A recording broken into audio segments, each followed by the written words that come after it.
ஆண்டவர் உயர்த்த முடியுமா? என்ன ஆண்டவர் ஆசீர்வதிக்க முடியுமா?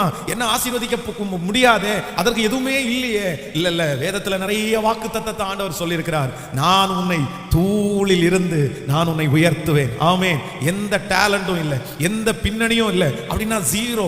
தூள் அப்படி என்று சொல்லுகிறது எதற்கு ஒப்புமை அப்படின்னா அவ்வளவுதான், எந்த பிரயோஜனம், அது ஒரு ஜீரோ, அவ்வளவுதான். அதுல சொல்லக்கூடியது ஒண்ணுமே இல்லை. அதான் ஒரு பரிசுத்தவான் செய்தியை கொடுக்கும்போது ரொம்ப அழகா சொன்னாரு, நீங்க ஜீரோ தான், நீங்க ஒன்னும் இல்லதான், நீங்க தூளுக்கு சமம் தான். ஆனா ஆண்டவராகிய இயேசு கிறிஸ்து அந்த ஜீரோவுக்கு முன்னாடி வந்து நின்னாருன்னா அதனுடைய மதிப்பு பெருகும். அதே போல இந்த சத்தத்தை கேட்கிற உங்க வாழ்க்கையில நீங்க ரொம்ப ஜீரோவா இருக்கலாம், உங்க பிள்ளைங்க ஜீரோவா இருக்கலாம். ஆனா நான் நம்புறேன் கர்த்தர் உங்க அருகாமையிலே நிற்கிறார். கர்த்தர் உங்க பிள்ளைகளுடைய அருகாமையிலே நிற்கிறார்.